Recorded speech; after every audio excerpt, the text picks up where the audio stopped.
కాకినాడ జిల్లా ఏలేశ్వరం మండలం ఎర్రవరం గ్రామంలో రాష్ట్ర ప్రభుత్వం ప్రతిష్టాత్మకంగా చేపట్టిన భూ రీసర్వే కార్యక్రమంపై స్థానిక తహసీల్దార్ ఆనంద్ కుమార్ ఆధ్వర్యంలో అవగాహన ర్యాలీ చేపట్టారు. గ్రామ వీధుల్లో రెవెన్యూ శాఖ అధికారులు, సర్వే సిబ్బంది, పంచాయతీ అధికారులతో ఈ ర్యాలీ చేపట్టారు.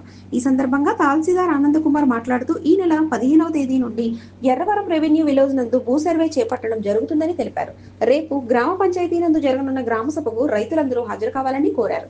ఈ సర్వేలో గతంలో సర్వే మార్పులు, భూ వివాదాలు తదితర అంశాల అవకతవకలపై ఈ రీసర్వే ద్వారా పరిష్కారం అవుతాయని తెలిపారు. సర్వే అధికారులు రీసర్వే చేసే సమయంలో రైతులు తమ వద్ద ఉన్న వ్యవసాయ పాస్బుక్, ఆధార్ కార్డు, డాక్యుమెంటు రికార్డులను తెచ్చి సర్వేకి సహకరించాలని కోరారు.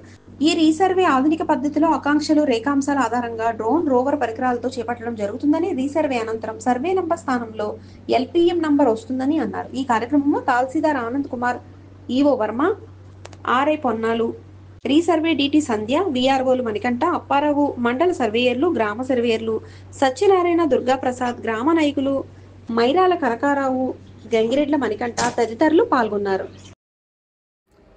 నమస్తే అండి, నా పేరు మణికంఠ. నేను ఏలేశ్వరం మండలం ఎర్రవరం గ్రామానికి VROగా పనిచేస్తున్నాను. ఆంధ్రప్రదేశ్ ప్రభుత్వం ప్రస్తుతం రీసర్వే అనే కార్యక్రమం మొదలుపెట్టింది. దీని ఉద్దేశం ఏంటంటే ప్రతి గ్రామంలో ఉన్న వ్యవసాయ భూములను ఆధునిక పద్ధతిలో కొలిచి రైతులందరికీ పక్కా రికార్డు అందించడానికి కొత్త కార్యక్రమం మొదలుపెట్టింది.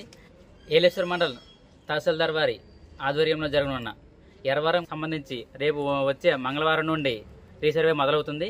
కావున ఎర్రవరం గ్రామంలో వ్యవసాయ భూములు ఉన్నటువంటి ప్రతి రైతులు కూడా తమ వద్ద ఉన్నటువంటి దస్తావేజులు, పాస్ పుస్తకాలు, ఆధార్ కార్డులు మొదలైనవి ఏవి అందుబాటులో ఉంటే అవన్నీ తీసుకుని రెవెన్యూ సిబ్బందికి, సర్వే సిబ్బందికి రీసర్వే జరుగు సమయంలో అందిస్తే మీ భూమిని మీ సమక్షంలో కొలిచి హెచ్చుతగ్గులు ఏమైనా ఉంటే మీ వద్దే సరిచేసి కొత్తగా ఆంధ్రప్రదేశ్ రాజముద్రతో పాస్ పుస్తకాలు మంజూరు చేయబడతాయి.